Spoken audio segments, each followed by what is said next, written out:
Highway 9 is a ribbon of asphalt slicing through the desert. The Crescent Moon Motel sits 10 miles off the main road, neon sign flickering, vacancy guaranteed. I checked in after a cross-country drive, craving a bed that didn't smell like coffee and regret. Room 12 was at the end of a peeling painted hallway. I dropped my bag and fell onto the bed, exhausted. Then I heard it, the TV crackling on its own, tuning through channels until it landed on static. I switched it off. It clicked back on. I muted it. The static grew louder, then faded into a whisper, "Help me." My pulse spiked. I yanked the cord from the outlet. Silence. I crawled under the covers, convinced it was my imagination. At 2 a.m., I awoke to soft sobbing, like a child crying, echoing from the bathroom.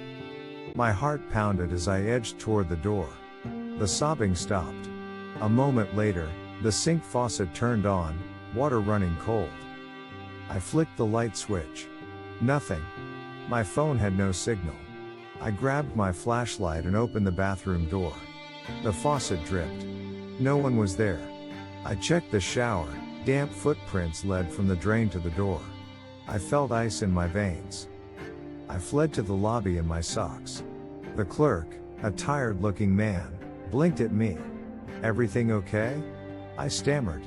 He nodded, as if he'd heard this before. "Room 12, he said quietly. "We have complaints." He handed me a second key. "Try 5. I took it and returned to the car, too shaken to sleep indoors.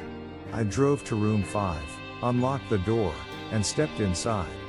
The walls were covered in old Polaroids, snapshots of smiling families, all labeled with dates from the 80s.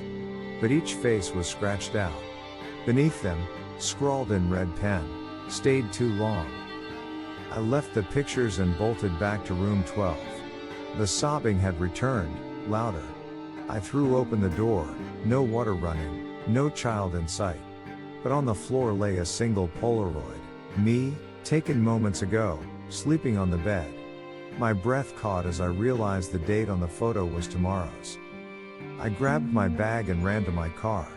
As I drove away, I glanced at the rearview mirror. In the motel's neon glow, I saw a figure standing in the doorway of room 12, small, hunched, staring. I floored the pedal until the motel sign was a flickering dot behind me. When I finally stopped at the next town's diner, my hands still shook. I checked my phone, full bars. I stared at the Polaroid in my hand, tomorrow's date glowing in black ink. I never stayed anywhere more than one night again. Some rooms remember you. And they don't let go. If this story sent chills down your spine, hit that like button, subscribe for more true hauntings, and comment below with your location. Where in the world are you watching from? Story 2. When I accepted the caretaker position at Marlow Manor, I thought I was getting a quiet gig: mow the lawn, check the boiler, water the ferns. The century-old estate sat on a windswept hill, abandoned for decades after a series of tragic deaths. Locals called it cursed, I called it a paycheck. The first week was uneventful: dust motes in sunbeams, the distant hoot of owls, the old boiler groaning like an ancient beast. Then I found the journal. It lay open on a desk in the library, pages yellowed, entries from 50 years ago. The last entry read, "They come at midnight. Listen for the melody."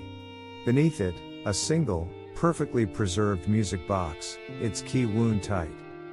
That night, I heard it, a faint tinkling lullaby drifting down the hallway at 11:59 p.m. I grabbed my flashlight and followed the sound to the nursery. The music box sat on a windowsill, spinning on its own, the lid open. I snapped it shut. Silence.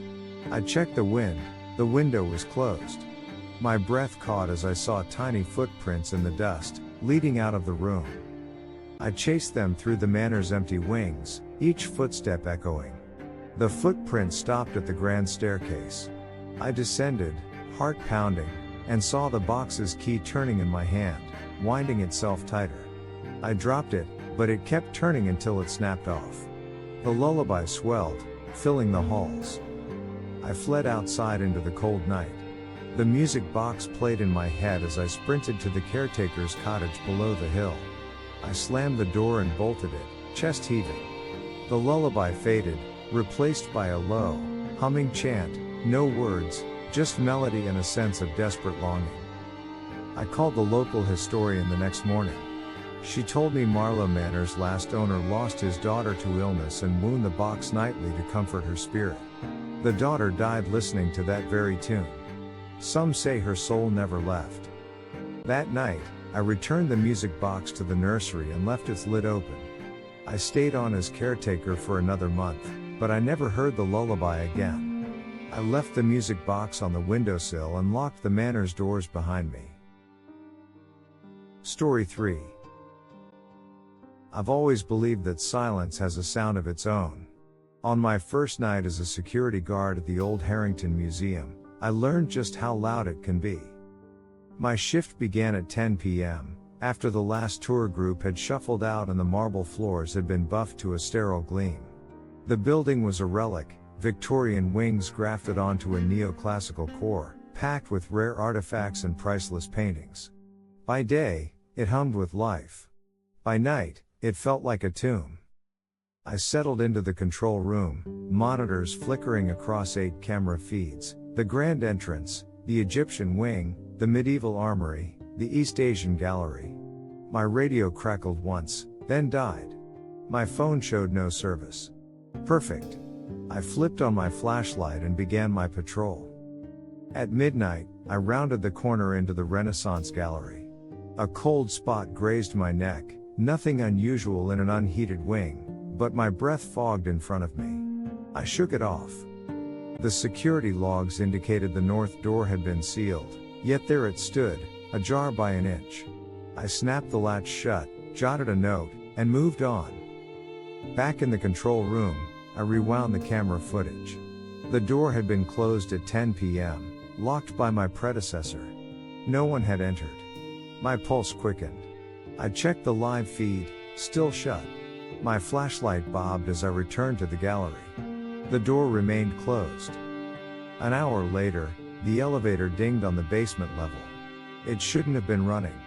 I pressed my ear to the door, silence, save for the soft thump of my own heartbeat. The emergency stairs were padlocked. No one was supposed to be down there. I radioed dispatch. Elevator active on B2. No maintenance scheduled. Static. I grabbed my master key and flashlight and descended. The basement hallway stretched into darkness, pipes dripping overhead. My beam landed on a line of muddy footprints leading to a service hatch beneath the security office. My throat tightened. I'd never seen that hatch open. I climbed through into the subbasement, a cramped chamber lined with electrical panels. The low hum of the generators pulsed through the floor. I shone my light across the concrete. Footprints ended at the base of a control panel. Wires were spliced. One panel door swung open, revealing a tangle of cables, some feeding into the museum's alarm system, others into a battered tape recorder nestled among oil cans. My heart thundered as I lifted the recorder and hit play. Static hissed for a moment, then a soft whisper, "I'm still here." The words repeated, overlapped, distorted. The whisper sounded alive. I yanked the tape free, the whisper cutting off mid-word. A sudden click behind me made me spin. The service hatch slammed shut on its own. I rattled the handle, locked. The generator's hum dipped, then went silent. The only sound was my ragged breathing. Then the whisper returned, closer, as if right beside my ear, "Don't leave." Panic propelled me upward. I forced the hatch open and tumbled into the hallway. I sprinted for the stairs, adrenaline searing my lungs. I burst into the lobby and slammed the main door behind me. The city's night air never felt so sweet. I never told the museum director about the tape or the footprints. The next morning, maintenance found the panel door locked from the inside, wires untouched. The hatch bore no scratch marks. I resigned that day, haunted by the memory of a voice no one else heard. Now, every time I pass the Harrington Museum, I feel those whispered words drift behind me. Some secrets refuse to stay buried in silence.